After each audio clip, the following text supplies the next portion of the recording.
Perkenalkan, kami dari kelompok 3 Biodas 17.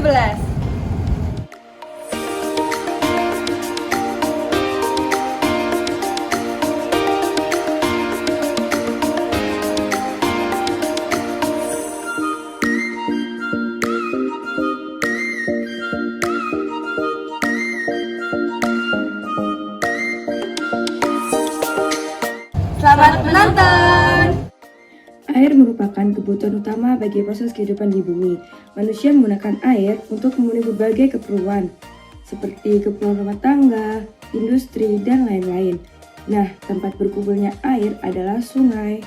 Sungai merupakan tempat yang mudah dan praktis untuk pembuangan limbah, baik padat maupun cair sebagai hasil kegiatan rumah tangga, industri rumah tangga, peternakan, perbengkelan, dan usaha-usaha lainnya. Sungai sudah tersebar luas di Indonesia. Salah satu kota di Jawa Timur yang memiliki banyak sungai adalah Surabaya. Nah, salah satunya adalah Sungai Kalisari Danem. Sungai ini terletak di daerah pemukiman dan sudah tercemar oleh limbah-limbah domestik. Ciri-ciri sungai tercemar antara lain terdapat bahan pelarut dan endapan, terjadi perubahan warna pada air, mengeluarkan bau yang tidak sedap, terdapat mikroorganisme berlebih, keasaman air ataupun pH yang tinggi, baik lebih maupun kurang dari 7. Selanjutnya yaitu radioaktivitas air meningkat dan suhu air berubah. Kami menemukan fakta bahwa beberapa ciri-ciri di atas terdapat di Sungai Kalisari Damen Surabaya. Menurut observasi yang kami lakukan, penyebab pencemaran air di Sungai Kalisari Damen Surabaya ini karena beberapa faktor. Yang pertama, limbah rumah tangga.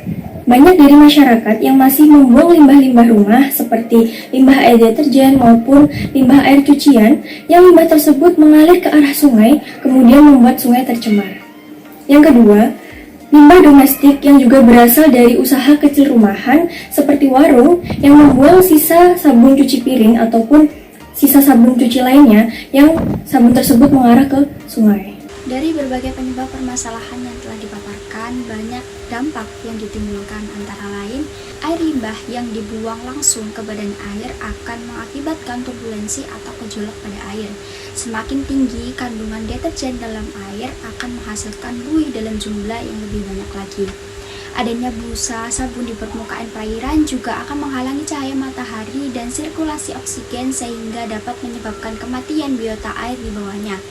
Solusi dari kelompok kami yaitu pemanfaatan tumbuhan kayu apau atau Pistia strateots dan eceng gondok ekornya chrysaps sebagai fitoremediasi air sungai Kalisari Damen yang tercemar limbah deterjen. Tumbuhan koi apau merupakan jenis gulma air aquatic weeds yang tumbuh mengapung floating weeds dan banyak ditemukan di danau, kolam, rawa-rawa hingga sungai yang aliran airnya tidak deras.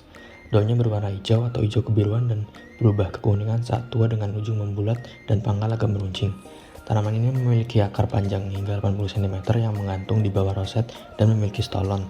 Rambut-rambut akar membentuk suatu struktur seperti keranjang yang dikelilingi gelembung udara sehingga meningkatkan daya apung. Selanjutnya tumbuhan eceng gondok. Eceng gondok hidup mengapung di air dan kadang-kadang berakar dalam tanah. Tingginya sekitar 0,4 sampai 0,8 meter, tidak mempunyai batang, daunnya tunggal dan berbentuk oval.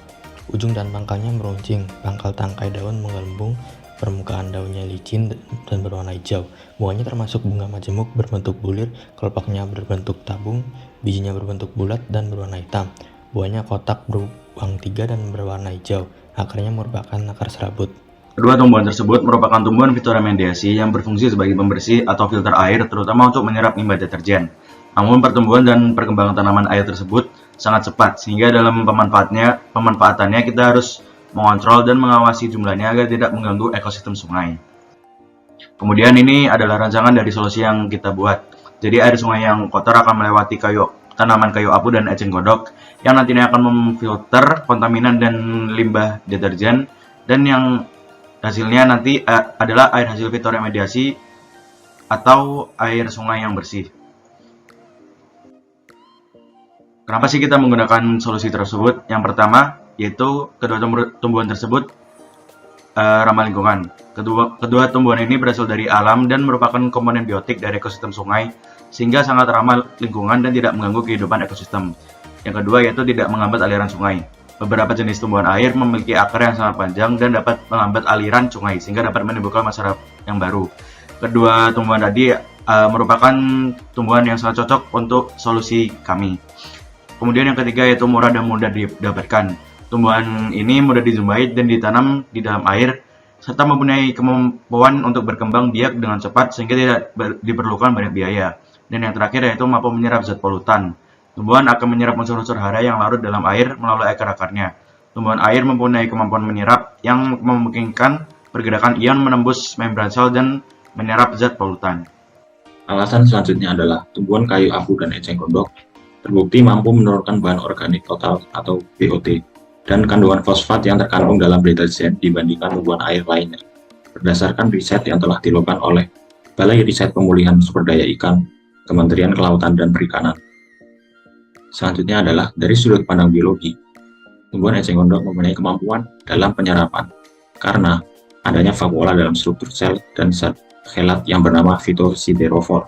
Kemudian tumbuhan kayu abu karena dalam penyerapan vakuola dalam struktur sel, adanya bahan-bahan yang diserap menyebabkan vakuola menggelembung dan mendorong sitoplasma ke pinggiran sel sehingga protoplasma semakin dekat dengan permukaan sel.